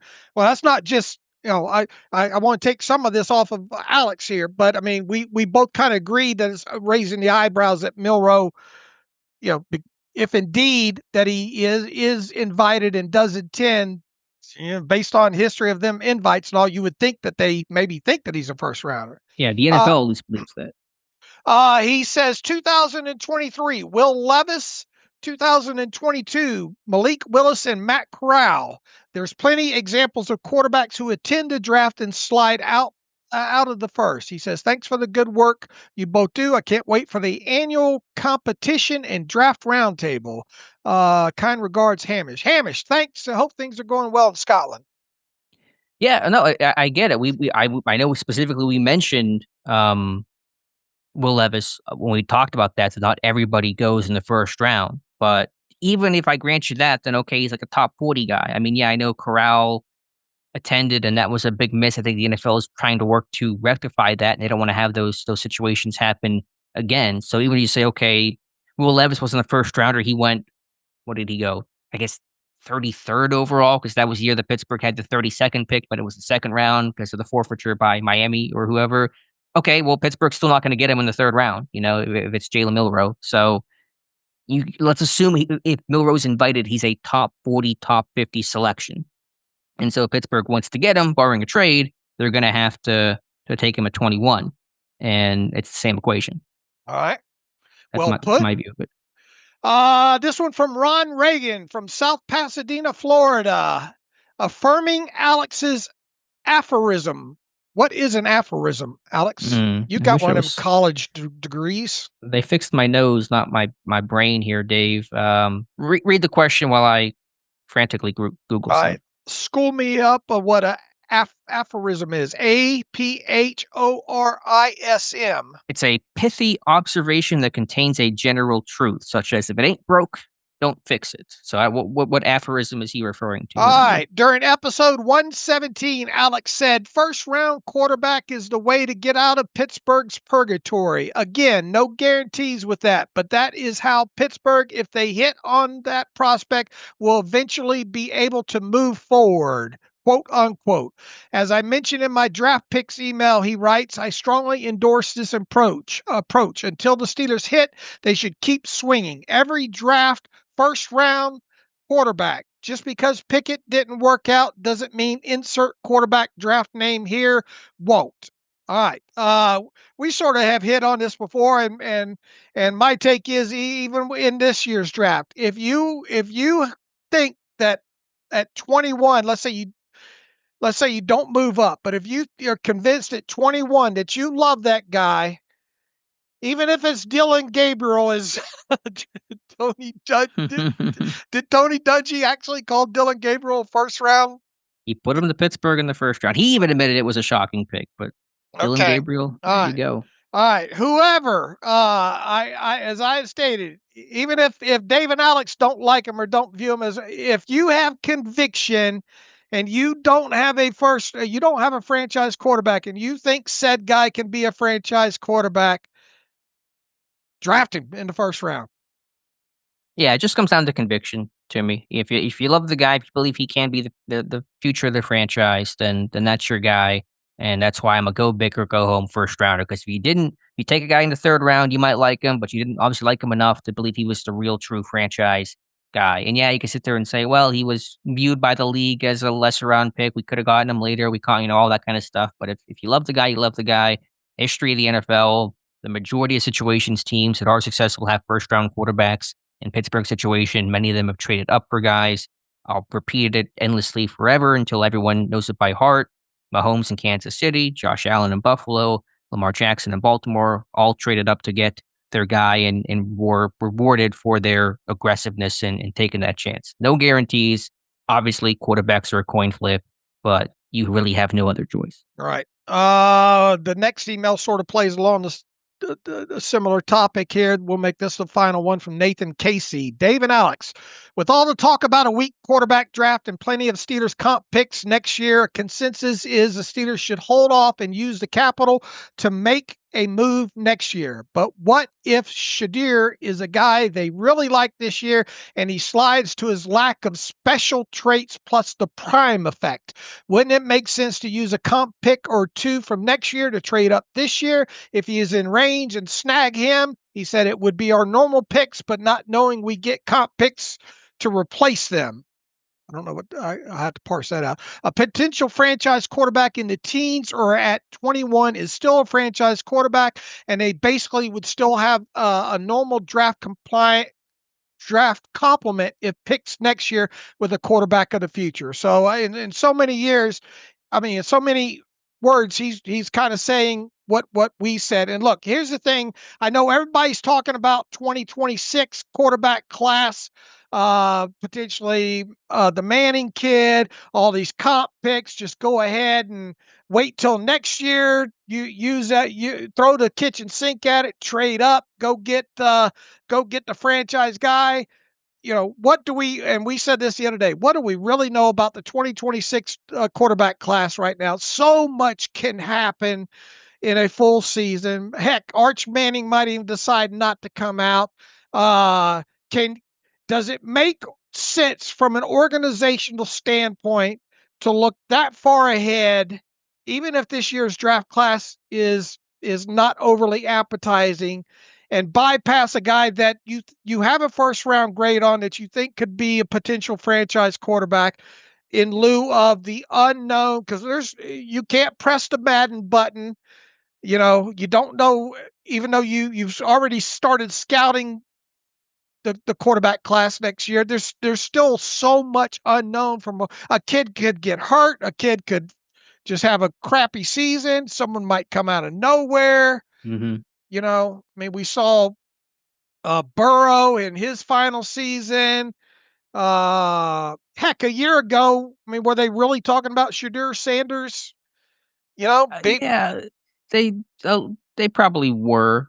They probably weren't talking about Cam Ward the way they're talking about Cam Ward right now. They'll tell you that much. Right. So, I get what Nathan, I think, is trying to say why should this team wait till next year to use to use their compensatory draft haul, as collateral? Right, and he's saying trade up potentially if you love Shedeur, trade up for him this year, trade away 2026 capital to do that, knowing you're going to be replenished by the comp picks you assume you're going to get in 2026. That's kind of his strategy. Right.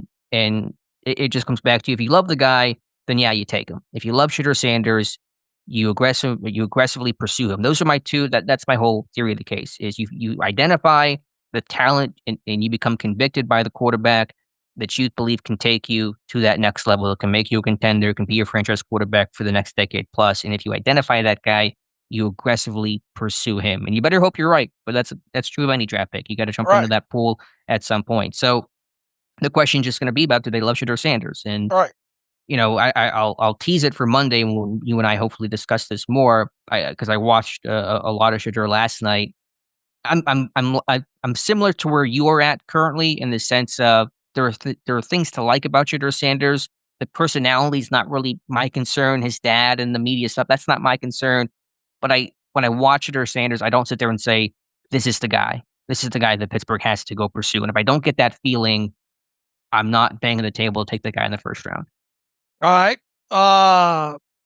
Even if he, and I talked about that, if he is your guy and he falls a couple of spots within you, why wouldn't you go get him and use next year's class? Not that I'm saying all this is going to get misconstrued. Dave says trade up for Shedeur Sanders. I'm not saying that. I'm saying if the team has conviction and they think he's a guy and he gets in a draft capital affordable range, then why wouldn't you ensure that you go up a couple spots to get him, because you think he can be a franchise quarterback? And what greater reward is there than that?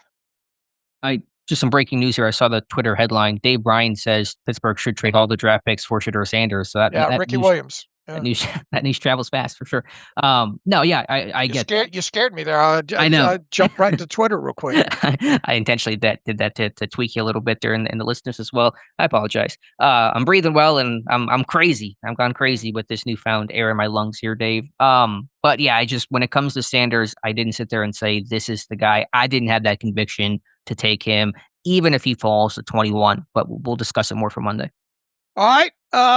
We've got through all that. I'll leave you with one little bit here. How about some Aaron Rodgers value here? I asked my buddy Daniel Salib what he has as Aaron Rodgers value. Can I guess real quick what his number is going to be? I'm going to say 33.5 million average yearly value. I mean, there's probably a lot of other information there, but I'll say that it's the baseline value. You overbid on the Showcase Showdown. I lose it. I lose the mattress and the vacation to Des Moines or wherever they send them. All right. He says, whatever it is, I think he and the Steelers likely have a good idea on it already. He says the Russell Wilson deal certainly doesn't help his case.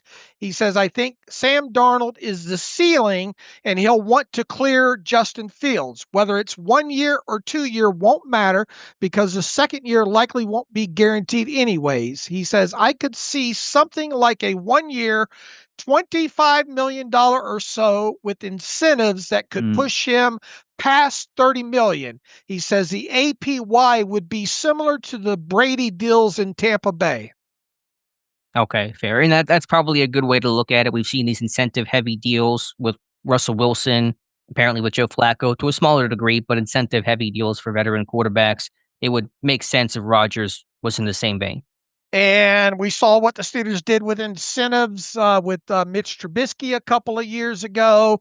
So he's essentially saying $25 million base with probably some not likely to be earned incentives that could push him past 30. That's reasonable. Yeah, I think. Yeah, that given the structure with the incentives that can push it up, sure, that makes sense. Boy, 25 upon hearing, I have been valuing him right around 30 million. All right. Mm-hmm. $25 million cash output would really line up great with my cash outlook for this team this year. Now, how do incentives get applied to the cash? I know it's like, if it's the likely to be earned, does that get applied to the current year cash? And how does that work? If it's not likely to be earned and he ends up earning them, then it would apply both to the cap and cash in 2026. But if it's likely to be earned, then it applies to 2025? Right. But then if it's likely to be earned, the cap hit gets counted for whatever is likely to be earned this year, but the cash doesn't get spent until you actually pay it. So at the end of the year, as far as projection go, yeah, you'd have to pay it out this year, obviously. But it gives. Do you want to count it in your cash projection? I mean, if it's likely to be earned, you almost have to count it as you're going to have to spend it until it's not spent. And I guess it doesn't matter which way because you're still under that 3-year umbrella. So whether it counts this year or next year, it's all the same. So okay, that's and I almost guarantee you that if they do incentives with them, they would be not likely to be earned. In other words, playoff wins, yardage, touchdowns. But I think Rodgers will want some likely to be earned incentives in there though too. I think they'll be because I mean like Russell's was pretty split between. There were some that seemed pretty attainable versus some that it might take some more work. Russell Wilson didn't have any incentives last year. No. In his Giants contract, just to compare these veteran quarterbacks. Yeah, I could probably see something along those lines. I mean, I imagine it'd be like 3,000 passing yards and 25 touchdowns and that. But the Steelers don't care what other team. I'm willing to go. I would be quite surprised if if any incentives for Aaron Rodgers were likely to be earned. Really? Yeah. Did Trubisky's contract have a mix of likely and not likely? I guess they probably were all not likely because he didn't play like the year before. Right. He only played 33 offensive snaps. Right. So they were all not likely to be earned just because that's how they calculated. I think there'd be a mix. I don't think it'd be because what would be it would all have to be playoff incentives. Like what incentives could you give him that would not likely be earned from a production standpoint because he played 17 games you last said year. How many what was Aaron Rodgers' stat line last year? 28. I guess you put it at 30. Yeah, 30 touchdowns. But it doesn't feel like a slap in the face to, just I don't know. Because I think Rodgers does not want to play for $25 million. I think if you framed it of $25 million plus incentives, you're probably going to actually make 30 if all goes well. Is a better way to get him to Pittsburgh. You put touchdowns at 30. You put the yardage at 4,000. You put the wins at 10. He had He had 5 last year. 5 last year. I get that.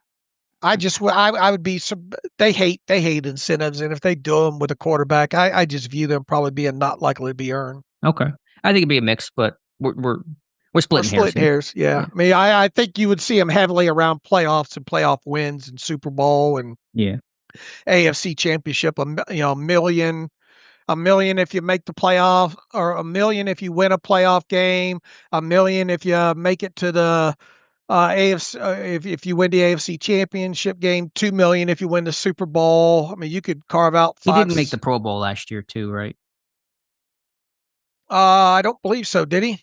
I don't believe so. So you could give that another incentive in there too. Yeah, you can put Pro Bowl, All Pro in there as well too. So All right. Anything else? We've gone almost 2 hours here. No, I think we're good to go. Be back Monday. Enjoy your weekend. And any weekend plans, Dave? The Masters. Nice. Hello, friends. I am such a uncultured swine that I thought until this morning that the Masters this year were at Oakmont, and didn't realize that's not coming until the U.S. Open in June. So I was like, oh, they're in Oakmont right now. That's pretty cool. And nope, they're in Augusta. Masters is always at Augusta. Apparently, the things I've learned. All right. We had a learning experience today. We learned new words, all like that. So it's a hopefully PBS show here. We gave a cash versus cap lesson in spending and all like that. All right. Until Monday, as usual, you can follow me on Twitter /X at Steelers Depot. Follow Alex at Alex_Kozora. Follow the show at Terrible Podcast. Email the show, theterriblepodcast@gmail.com. If you like what we do and want to donate to the cause, SteelersDepot.com. Hit the donate button, upper right navigational bar. Also, if you like an ad-free version of the site, SteelersDepot.com. Hit the ad-free button. We got an app you can download from the iOS store to see how many people are listening this late in the process. Email theterriblepodcast@gmail.com. Tell me, I don't want to know whether or not you think they should sign Aaron Rodgers or whether or not it's a bad deal, blah, blah, blah. If they sign, what is Aaron Rodgers' value, cash value for 2025 if the Steelers sign him? I don't want 0. I don't want 14 million. I want something. I don't want, they shouldn't sign him. I don't care whether or not you think they should sign him, whether or not you think you sign. If he does sign, Aaron Rodgers does sign, what is his value, cash value? Is it 25 million? Is it 28 million? Is it 30 million? Is it 35 million? Is it 40 million? Send me an email, theterriblepodcast@gmail.com, and consider this a rectal temperature check. All right, that's the way to end the show, Dave. And you're going to get just a million emails back up. We don't want Aaron Rodgers. People will disregard. Your they won't listen, but that's part of this job that comes along with it. All right, until Monday, as always, thanks for listening to the Terrible Podcast with Dave and Alex.